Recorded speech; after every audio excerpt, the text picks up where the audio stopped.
Le capitaine Ibrahim Traoré vient de réussir une opération de grande envergure. Les arrestations des ennemis et le matériel de guerre de grande importance vient d'être récupéré dans le camp ennemi. Salut chers abonnés et bienvenue une fois de plus sur votre chaîne d'information préférée. Aujourd'hui nous allons faire un tour du côté du Burkina Faso où lors d'une opération militaire de grande envergure, les forces de défense et de sécurité du Burkina Faso ont frappé un grand coup contre les ennemis de la nation. Un individu suspecté d'être un important livreur d'armes aux groupes armés qui déstabilisent le Sahel a été interpellé. 3 autres de ses complices ont également été arrêtés par nos veillantes forces de défense.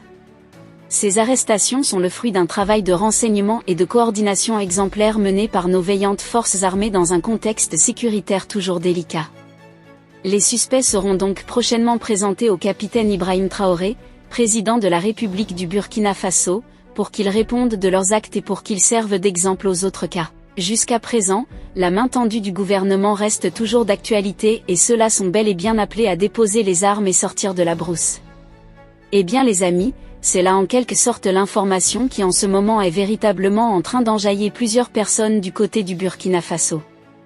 Plusieurs personnes attendent que ces vidéos ou alors ces personnes soient officiellement présentées devant le capitaine Ibrahim Traoré car ceux-ci serviront d'exemple. Rappelons que le livreur d'armes qui a été interpellé était bel et bien un étranger à la peau blanche. Même si jusqu'à présent il nous est quasiment impossible de donner véritablement la nationalité de ce dernier, nous savons que ce sont bel et bien des puissances qui financent ces groupes armés qui sont impliqués derrière cette affaire.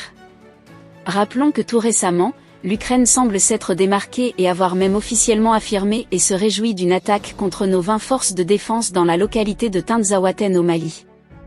L'Ukraine se disait en quelque sorte satisfaite car l'armée malienne a subi de lourdes pertes ainsi que les alliés russes. C'est là en quelque sorte une information qui depuis lors a visiblement créé une onde de panique et de nombreux débats sur les réseaux sociaux, car plusieurs personnes ne comprennent pas comment l'Ukraine ne peut en quelque sorte se dire être fière de soutenir ces groupes armés qui déstabilisent la sous-région.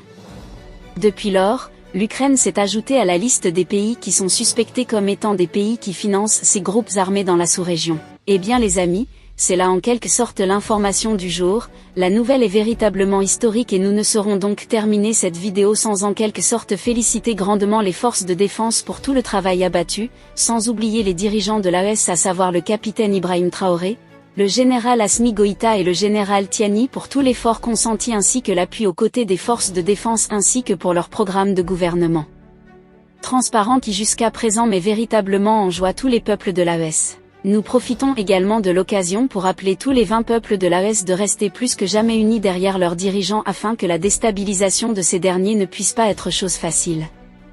Car ces colons chercheront toujours un moyen de nous déstabiliser même si jusqu'à présent la situation semble être calme en ce qui concerne les tentatives de déstabilisation. Notons que l'impérialiste est toujours aux aguets et attend juste la petite occasion pour frapper.